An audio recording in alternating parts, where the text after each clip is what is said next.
Hey, how we doing? Welcome to Your Successful Retirement. In 34 years of doing this job, and this is not scientific, this is just something I've observed, my observations. There is one factor that when I look at somebody's situation, if you gave me a balance sheet and an income statement or a balance sheet and a tax return for somebody nearing retirement, I could tell you the success or failure of their retirement based on one factor. And that's shocking. And it's not how much money they make. It's not how much money they have. It's not how much money they make or how much money they have as a multiple of how much money they make. The number one factor, and I cannot understand this, it doesn't make sense to me, but it really is true, is the amount of debt they have. Period. End of conversation. I have clients that have had high debt loads going into retirement. We've had to do massive restructuring. It's very difficult. It's no fun to go into retirement with debt. It's terrible. It's very ineffective. And because of that, we want to be careful of it. Debt can be good. It can be helpful, but it's bad. It's real bad. If you go back to like biblical stuff, if you go back to the Old Testament, is every 7 years, every debt was absolved, which must have made economically a bizarre system, because it wasn't after 7 years your debt was absolved. It was in the seventh year. So how many people are making loans in year 6 or in early year 7? How about nobody? It must have created havoc, but that's how important it was to get rid of debt, even in biblical times. And I have said at times to clients that if you're a believing person, I could almost make the argument that debt is satanic. And we'll talk about a lot of those things that you go, oh, wow, that seemed like a good thing, but boy, that was not good. And there are 3 or 4 of them I want to talk about today that are just awful. Now, I know if you're a listener to this podcast, this probably isn't for you necessarily. You're not mired in debt. You're not looking at it, but you probably know somebody. It might be one of your kids or a younger relative or a coworker or a brother or sister or a friend, neighbor, something. And I want you to be aware when you're talking to them and you have that gut instinct of, dude, that's probably a bad idea. Let's find out why that's a bad idea. So you can actually have concrete facts of, look, this is what's happening, or this is what looks like is happening, and this is what's really happening. I'll tell you, my first experience with this, I might have been a senior in high school, freshman in college, just around that time, 1986, 87, 88, maybe even. And at the time I worked for a trust company in Boston in their computer department. And I was in the mainframe room. And it was back then, it's hard to imagine if you're under the age of even, I'd say 60, 55 maybe, but definitely 60. You don't have any concept of this, but companies used to have these rooms, usually in the center of the building. They were elevated so they could run air conditioning ducts at the bottom to keep the whole thing cool. It was run like 5 or 10 degrees colder than the rest of the place. It was freezing in the mainframe room. And it was in a bank or a lot of places, it was a secure facility. So there was a lock on the door because people couldn't come in because you could mess with the computers, all of that. And I was sitting in there and I'm not sure of the year, because even as a senior in high school, I knew what I wanted to do with my life. I was reading a lot. I understood. And I had a very academic view of debt learned by books. And if you think about the 80s, that was the late 80s was the real estate collapse. And people were really doing a lot of, even before the collapse and after the collapse, a lot of real estate deals. There was a lot of real estate going on. Even in the tough times, there was still a lot of real estate happening. And I was relaying to a coworker something I was reading in a book that I had picked up about debt and how good debt is. And debt is a multiplier. And that really is true, is if you leverage a business, a real estate deal, you can put less money in. And even though you'll get less money as income out, as a percentage of the money you put in, it's a lot higher. And that allows you to do certain things and this and that. And was talking about mortgages and all of this. And I was talking about the mortgages and how it's okay and tax deductibility. And there was an IBM tech. And this is how far back this goes. There was a guy in a gray or blue, must have been gray smock, IBM on it. He came from IBM to fix something in the computers, the printer, something, because we had this gigantic, it was the size of probably 2 desks, the printer we had. It was an impact printer. It ran on the trolleys. We had to burst and cut the paper when it came out, type of stuff. It was really high tech for 1986. And he stops what he's doing. I think he's working on the printer, and this is like in pieces behind us. And he stops and he turns around and he goes, "Can I give you a piece of advice?" And he was probably my age now, so mid to late 50s. "Sure." "That's a really stupid idea. Don't use your house just because of the tax deductibility of your debt as a vehicle to run the rest of your life." And he goes on and talks for about 5 or 10 minutes. And at first I was like, this guy's full of crap. He doesn't know. And the more he talked, the more I realized, oh, he does know what he's talking about. That's a bad thing. And I had a client probably 15, 20 years ago who, when he retired, I think I've told this story before, when he retired, he had this massive mortgage. His house was, let's say, worth $500,000. He had a $400,000 mortgage. So next, right up to the hilt. And I said, did you just buy this house? "Oh no, we've lived there for 20 years. "How did you end up getting a $400,000 mortgage on a $500,000 house?" And it was 20 years ago, so the numbers were smaller, but this will relate better to today. He said, "Well, interest rates came down. And I had, done this and that. We put it in this. We had this home equity line of credit. We roll the home equity line of credit into the new mortgage, get the payments down, and that makes everything work. And then it's a couple of years later, credit cards are up. We take the credit cards, we drop that on the home equity. We bought a car, we dropped that on the home equity.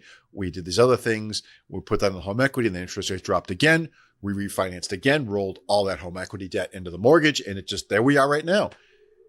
And I had to explain that he paid for dinner out and vacations and, clothes and things like that with now a 30-year mortgage. It was just horrible. And that's a lot of what was going on 20 years ago. People were doing this regularly. And what we found was that usually there's a global killer level event that changes people's minds. And I remember talking to, back in the early 2000s, to my former brother-in-law, who didn't understand debt at all and was just running it to the hilt. And I'm like, whoa, chill. Well, we had a global killer, and that global killer happened in 2008. And 2008 happened. It was so devastating economically that people that were willing to borrow a bunch of money that was unsecured, it was credit card debt, it was personal loans, things like that, while they didn't necessarily lose their jobs, had a hard think about, oh, I could have been one of those people that lost their jobs. I'm in the same industry, a similar industry. I could have got laid off anyways. And I have this massive debt load, and that needs to go away. And you saw the level of credit card and consumer debt in this nation as a per capita number drop precipitously in the next several years, because that global killer economic event changed the financial or economic DNA of an entire generation, maybe 2 generations, that didn't know that debt was bad. It was difficult. And that's great. That helped our economy from 2009 through today. But that was a long time ago. 2008 was a long time ago. There was a whole bunch of consumers out there. There were people in their 30s that didn't financially experience that. They were in high school, middle school, elementary school, that didn't experience that terrible event. And they have to learn that all over again. And that will happen again as those type of events tend to circulate, because we forget the lessons. That whole, if you ignore the past, you're doomed to repeat it type of thing. Same thing here. It's not just with wars and how you run your government. It's with the finances as well. And we have a secondary thing is how we think as a nation affects how our national thinking. Think about that. Is right now, as of recording 2025, the budget deficit in this country is somewhere around just a shade under $2 trillion. National debt is over $30 trillion. It's unsustainable. You can't keep doing that. But we allow it to happen because we kind of ignore it. We like the benefits of government. We don't care about paying for it. But more importantly, fiscally, we're not as responsible as we were 15 years ago. Right after 2008, we were a lot more fiscally responsible, and a lot more people were concerned of, look, let's try to keep that budget gap as small as possible. And the budget gap was much smaller at that time. So those are kind of my reasons for talking about this today. And I want to get into some of the things where you go, oh, that was nice of them. And it turns out, no, it wasn't so nice. So this is the insidiousness. When I talk about it could be satanic. Yeah, it definitely fools you in that way of, these are a couple of examples of places where you may have your personally yourself, and you definitely will talk to other people and you go, whoa, wait a second, that's not what's going on. That you will thank somebody for this benefit and it's actually harming you. And the first one is personal. Again, personal to me is you have to learn these things personally sometimes. It's 32 years ago, maybe 33 years ago now, starting my own business, and I need a computer. Now, the funny thing is a computer in 1993 cost about $2,000. What's a computer today cost? You can get a decent computer for a lot less than $2,000, but let's say a reasonable high-end lappy-toppy thing, $2,000. That's what it would cost. And that's what I spent. I spent $2,000. I didn't have $2,000 on my credit card. I call up the credit card company back when you had to call up. You probably do it on the app on your phone now. And I said, I get this problem. I'm trying to buy this computer for my business and I don't have enough credit to buy it. And I was hoping you might increase my credit limit so that I can buy this computer. The woman on the phone was very respectful. She was very nice. Man, she was so well trained. Didn't see it at the time. She was so well trained. Mr. O'Keefe, let me look into this. How much do you need? And my credit limit was, let's say, $5,000. I need to go to $7,000, $7,500 maybe. Let's call it that. She puts me on hold. She probably twirls her pencil for 3 to 4 minutes, gets back on, and she says, Mr. O'Keefe, I have good news for you. I've checked with our loan department and we believe we can authorize this increase in your credit. Oh, thank you so much. We want to be careful. Is this all you need? Because it's going to be another year before we give you another increase in your credit. Did you catch that? Did you catch that? I had a $5,000 credit limit. I was close to it at the time. Starting a business, trying to save for a house, all of that. Bad idea. Learned my lesson. I asked for $7,500. She comes back and instead of saying, oh, Mr. O'Keefe, no, we don't want you to be careful. We don't want you to get too much debt. She backdoor asks me, do I want more? Because we're not going to give it to you in 6 months. You're going to have to make you wait a year. What do I say? Oh, thank you so much. I'm good right there. Because I know I'm responsible. I don't want to go above that limit. I will die before I go above that limit. And this was the old, this is how long ago this was. This was the AT&T Universal card, which they eventually canceled on me because they didn't give me any points. I got it my first year in college. Took in the dorm, took the application off the wall on the bulletin board. And applied for it. I still had that card. I think 5 or 6 years ago, literally, they finally canceled it on me because I wasn't using it. Just sat in the back of my wallet. And yeah, I said, thank you so much. I thanked her for paying an extra 18% interest on $2,000. It's highway robbery. I should not have been thanking her, but this is what happens is you whether they do it, whether you have to call or they do it voluntarily, you get that credit increase. And it's like, oh, wow, that's awesome. Isn't this great? Thank you so much. They're not helping you. they're helping themselves. They know if you're a decent enough credit risk, they want to give you as much credit as possible. Why? Because they're going to get 18% on as much money as possible. Now, back 20 years ago, maybe 25. Oh, it's going to be 25 now. There was this guy, I think Jack Abramoff, who he also got into some political trouble as well.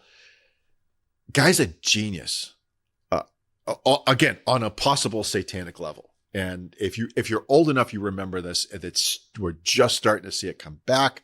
I find it interesting. All the old things are new, yada, yada. All of these 0% offers. They used to be on TV. We'll give you this 0% credit card. And when Jack Abramoff first went to the credit card companies and he said, I've got a great idea for you. They said, okay, we want you to offer 0% interest to your customers. And they went, yeah, that sounds like a stupid idea, Jack. We're not doing that. He said, hear me out. This is what I want you to do. I want you to move the money from the existing credit card with the balance to a new credit card number, 0%, and just let them move it. Now we clear that card. We've done studies. I will guarantee you those people run that card back up because they're not making payments on the other one. They're making minimal for $15, $10 a month, figuring that I'll figure out how to pay for it in the next year or two while it's 0%. In the meantime, they're going to run up more debt on their existing credit card. And you're going to, at the end of 2 years, have twice as much of them in debt. And what we're going to do is, and this is part of how we got into the trouble in 2008, they said, we're just going to run it on credit rating only. And if they have a good credit rating, they must be able to pay. And it turns out, no, not always. Because if they lose their job because of a recession, they can't pay anyways. So they told people, and again, national campaign commercials that on Sunday football and things like that. It was huge. Everybody had a 0% card and they dumped all this money onto it and then went back and they ran their regular credit cards all the way up again. And it was frightening. What did people say? Oh, thank you so much. Thank you. That makes such a difference if I can get that, because the intention is by the people is I'm going to put the money on the 0% and I'll pay that down. And they don't because they have this other card and something happens. It's cousin Biff's birthday. The water heater breaks, whatever. They're going to go back to their original credit card. And true to form, Abramoff found out that son of a gun, they wind up with more debt at the end of that year or 2 years. And people played that for a couple of years because you could trade off cards because there was a long period, but it wound up by 2006, 2007, 2008 was those offers died. These people were stuck with tens of thousands of debt on credit card rates at potentially 18%. It was monstrosity. And you're starting to see that now. You're starting to see just with furniture is no money down, Home Depot or Lowe's, when you make a big purchase might be, I'm not starting no money down, 0% interest. You're starting to see that come back. And I've had a couple of clients that come in, again, not the clients that are most prepared for retirement, that come in with credit card debt. And they say, oh, no, don't you worry. That's 0%. It's not good. Third one, I drive by every day. I drive by this local bank every day. And I shake my head every single day. Is they have one of those electronic signs that changes. It's not big. It's probably maybe 3x5. It's one of the smaller ones. There's got to be some sort of ordinance in the town that it's in. Skip a payment. Hey, skip a payment. Is it time for you to skip a payment? This might be a good time to skip a payment. And again, it's one of those, it's my eldest daughter, Sam, worked for another local bank. And that was a big thing to them. And I said, that's a scam, right? And at first she was like, no. It helps them. I said, no. It does not help them. It hurts them. Here's how that works. If you think about it on the back end, on the front end, look, life is tight this month. We're going to let you skip a payment this month. Oh, thank you. Thank you so much. You're thanking them on the front end. On the back end, that payment that you were supposed to make is both interest and principal, right?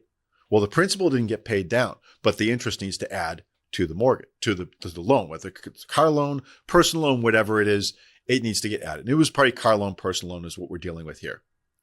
The next month, now the interest is greater and the amount of principal that's being paid on it is smaller, is you're going to carry that extra interest for a while, potentially a year or more before you get kind of caught up. And if you're doing it every year, I think I worked it out on a 6-year car loan. It added something like 9 payments. Did you really want to sign up for that? Because you're extending it plus 6 payments you had to make up at the end, plus another 3 on top of that. It's a horrible thing. And I'm seeing it more and more from banks. It's a way for your local bank, because most of the time with a small loan, with a short loan, the bank is what's called portfolioing that loan. They're keeping that loan. They're not selling it like they'll sell a mortgage. They're keeping that loan in house because it's vital. It's income for them. And if they can get more income, and I don't fault them for that, that's okay. But you're saying thank you, and it's not a thank you. The last one that really, and this isn't necessarily the debt industry, more the car industry. When I purchased my first car in 1989, 1990, I bought a Toyota Tercel, stripped down, no air conditioning, roll-up windows, manual transmission. I sold it 18 months later, paid it off, and bought another car because it did not have air conditioning. And in my business at the time, you were wearing a suit and tie. Get into that car in a suit and tie and be stuck in rush hour traffic in the middle of summer with no air conditioning. Bad ideas. We sold the car a year and a half later. But I remember at that time, so 88, 89, 90, somewhere in that range, we were just sliding from a 36-month car loan to a 48-month car loan. And I took a 48 and paid it off early. And it was like $136 a month. It was such a ridiculously small amount to today. Even then, it wasn't that big of a deal. I knew I could pay that. Funny side story, it was with Baybank. The loan was with Baybank, and Baybank doesn't exist. Baybank got rolled into Bank of Boston, which is now Bank of America. And Baybank had bigger designs than they really needed to. So my account number was like 24 digits long. And I would just go to the local Baybank and I would pay the loan. I would give them cash and pay the loan. One time they keyed it in wrong. And I bought the car when I was a senior in college, so my dad had to co-sign for it. So it's got to be late 89, early 1990 when I bought this. They don't call me. Oh my gosh, they called my dad. My dad knew because of the banking experience he had. He knew they screwed up. He chewed them out, then he called me and chewed me out for something I didn't do. That's what dads do sometimes. They call my dad instead of calling me and say, Mr. O'Keefe, your son missed his payment. We want to know when you're going to pay. They didn't call me and ask me why I missed the payment, because I would have said, I got the receipt right here from you people. What's the problem? Nope, we didn't get that. We got, they called my dad. My dad calls me. I said, Dad, I got it right here. You better go down there right now. I went down there like, oh, we're very sorry. We're so sorry. This is the wrong account number. I'm like, because it's 24 digits long. And there's no reason for that. And I think Baybank thought they were going to be super gigantic, and they needed more digits than there would ever be people that lived on the earth, just in case they were the only bank left. And then they got swallowed 2 or 3 years later. So it was just at that time where 48 months was popular. Then we went to 60 months. Then we went to 72 months. Why did we do this? Is cars got expensive and people don't like paying for them. And again, it's, oh, thank you very much. And you look at the car industry, and the car industry as a function of finance, not as the sales. They make more money financing vehicles than they do selling vehicles in most cases.